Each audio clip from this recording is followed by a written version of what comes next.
Hey guys, Jet here, otherwise known as Left in Motion 96. Welcome back to my channel. Today's podcast is going to be a really sad one, but at the same time very powerful, I think. And it's a tribute to Kobe Bryant.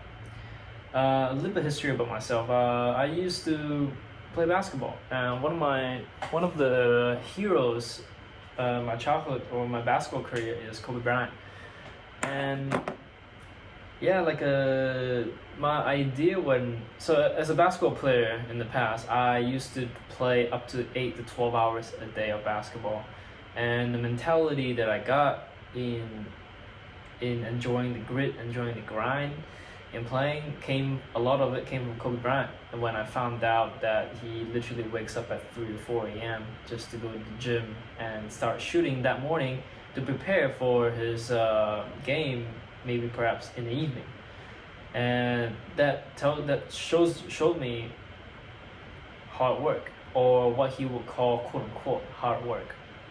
So yeah, he's my hero, and this is a podcast to give him a tribute. Kobe Bryant, for those who don't know, is a star and is a celebrity himself, and is a star as a basketball player. But he is, in my opinion, more than a star. He's a good dad. He takes his relationship with his family very seriously, and you can see in his media that he's very in tune with his family, and especially his daughters. And he loves them very, very much, and he is respected to be a great man. Great father. On top of that, not just as a sports person, he is very smart in business. From what I've heard, I don't know much about that, but apparently he's very mature and very smart in investments and whatnot. But again, at the end of the day, we all know Kobe Bryant for one thing, and his love, his passion, and his obsession for work in general.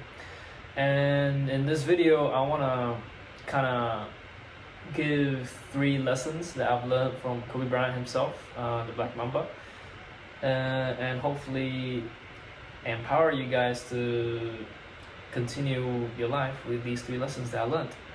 So number 1 is pretty simple: love your work.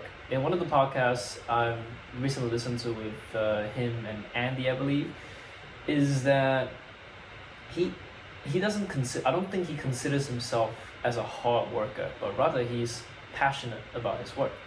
He loves the job, he loves basketball, and he plays and studies it. When he's not playing, he's studying. When he's not studying the game, he's playing it.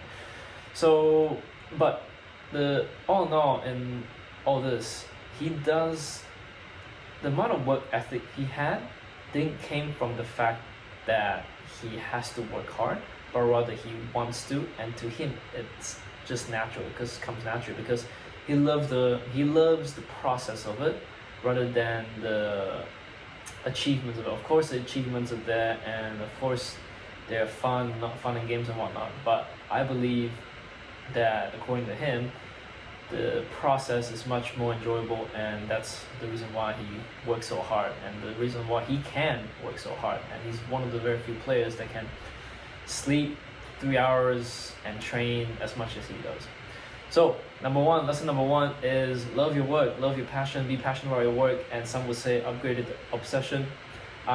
That is still up for debate in my opinion, and either way it still stands. Love your work and keep working.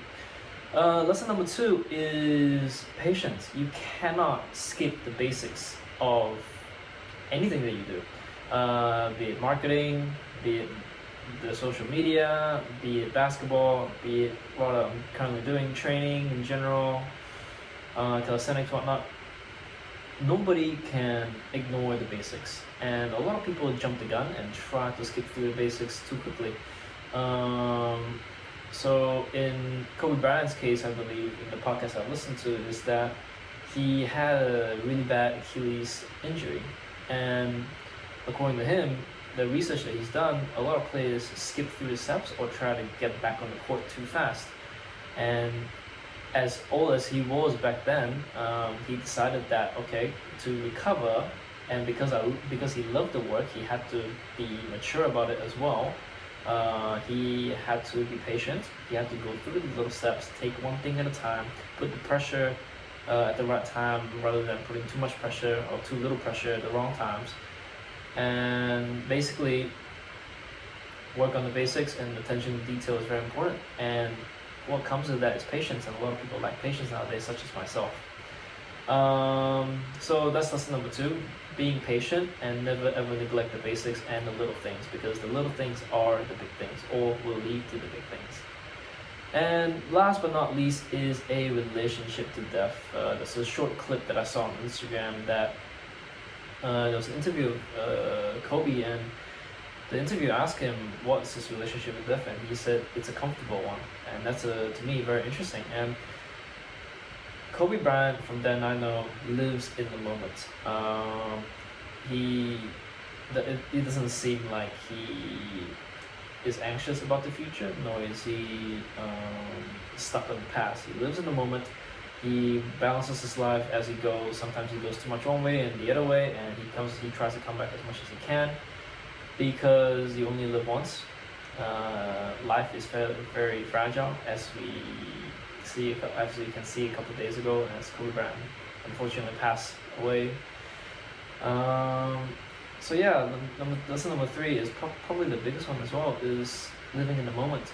I for one do not live in the moment, and this speaks out very, very loudly to me, and I hope it speaks loudly to a lot of people as well, and that rather than being anxious about the future and stuck in the past, we should all start living in the moment, enjoying what we have now, doing what we can right now, and loving the work as we go, being mature about it because we love the work, doing what we need to. So for me personally, if I need to rest, I need to rest. If I need to work, I need to work. If I need to spend time with my lady, Claudia, or my family, I need to do that. So yeah, living in the moment, living my work, living my life, and being patient with the process, and making sure the basics are there, and paying attention to the little things. And yeah, thank you, Kobe Bryant. You have given so many lessons that I cannot put in words, and it's very unfortunate that you had to leave us so early. And you are much more than just a basketball player. Someone called you the god of basketball. I personally don't believe you are the god of basketball. I believe you are a mentor to many people, and I believe there is much more power in that than just viewing you as a basketball player. Thank you so much for your lessons, and I really hope to carry this on in my own practice, in my own life, and I hope this video sends a bit of message to you guys about the lessons that you can take from this incredible man as well. So that's it for the podcast today. I do apologize if this is as this is a very unfortunate event, and if this is upsetting to some individuals. But I really, really hope that, in a way, for Kobe's sake, live in the moment, don't get stuck in the past, listen to what he has to say in his interviews and the lessons he has to give, and take them with us, and move on as much as we can, and continue thriving in life. Thank you, Kobe. You will be missed. Rest in peace, my brother.